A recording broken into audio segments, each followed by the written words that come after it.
Harmony and welcome to Wellness Wednesday this week. I get asked quite a bit about practicing yoga during pregnancy, and as I did practice throughout my whole pregnancy, I can give you a couple of tips and advice. These can be good tips for if you are pregnant or if you're a teacher and you're working with pregnant women. My first tip is always, if it doesn't feel good, if it doesn't feel right, don't do it. Just skip it. So pregnancy is a wonderful time where you have complete control and complete charge over your practice. And if something doesn't feel right for you on any given day, even if it's felt fine every other day before that, just leave it. Just drop it.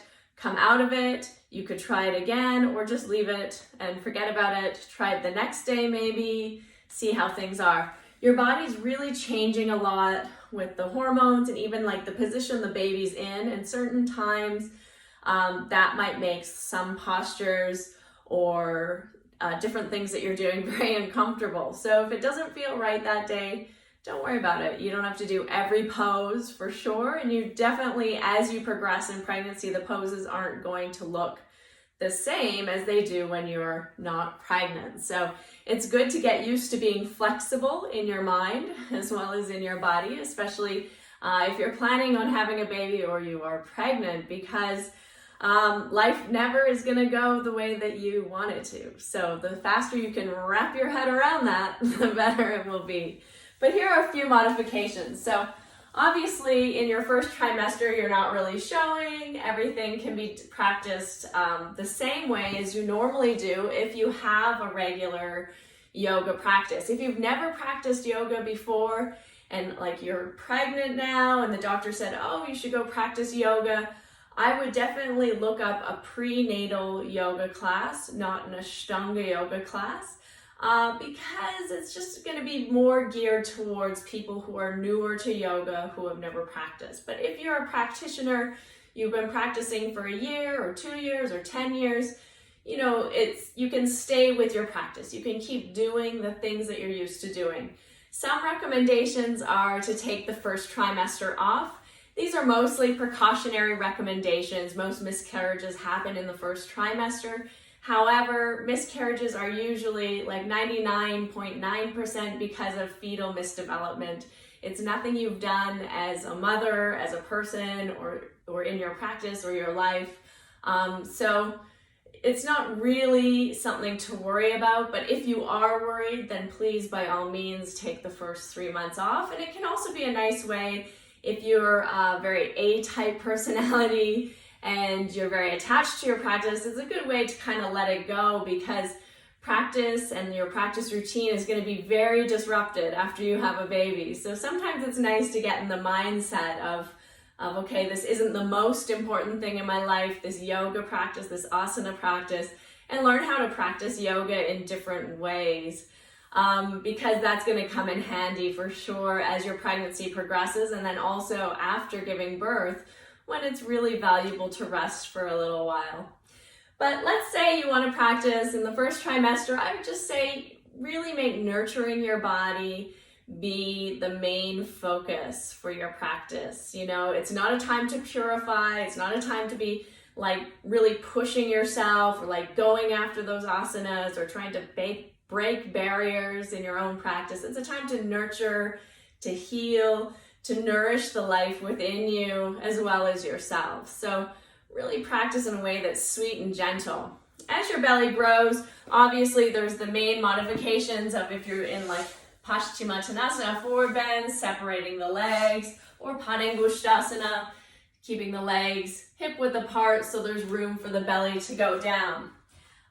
Sometimes doing Chaturanga when your belly's quite large, it can be hard to do Chaturanga and not have the belly touch the floor. So there's a couple things you could try on blocks, and it just gives you a little more space there, right? Because it's lifting you up higher on the floor. You can also do it just by bringing the knees to the floor and just lowering a little here, and then moving into upward facing dog. Now, most of the back bends are going to be fine because the belly's open, it's not compressed. Anything lying on the floor, like the second series, Shalabhasana, Dhanurasana, those things, you might want to start to leave out after the first trimester it puts a lot of pressure on the uterus, and that might not feel so good. And it's also not great for blood flow. It really kind of restricts the blood vessels, and then that can be a little bit not great for pregnancy. With twisting, things where you're twisting towards the thigh, like side angle or Marichasana C, as your belly grows, you can start to twist away from the leg. And so it's always nice to modify things in a way where the belly can stay open. Same like Janu Shirshasana. If going forward isn't great, you can come forward here between the heel and the leg. You can also twist in Janu Shirshasana in both directions. And then also for Shavasana, after the first trimester, as you're entering into the second trimester or into the third trimester for sure, you want to lie on your left side in Shavasana, resting posture. You don't want to put pressure lying on your back on the inferior vena cava because it can drop your blood pressure. If the baby's sitting in the right position, it can lie flat down on that vein, and it will cause, or artery, and cause your blood pressure to drop. So another thing that will be really nice is to get a bolster if you have one, and you can always lie back and do some more restorative postures, Baddha Konasana, opening the chest, creating more space. So lots of times you feel very cramped in there. And sometimes even for back bends, you could get like a wheel and use the wheel, which is always really, really nice. You can kind of control then how you're opening the back. So I would recommend investing in a couple of props if you're doing a home practice, or maybe your studio has some of those. So those are some main tips for modifying your practice.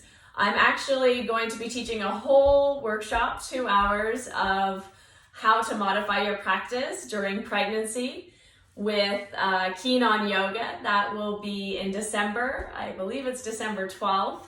So if you're interested in learning more and you want to do a practice and look at how each different posture is modified through first series and second series, please sign up for the workshop. It's a Saturday. It's morning for us here in North America, and it's afternoon for people in Europe. So I'd encourage you to sign up to learn more.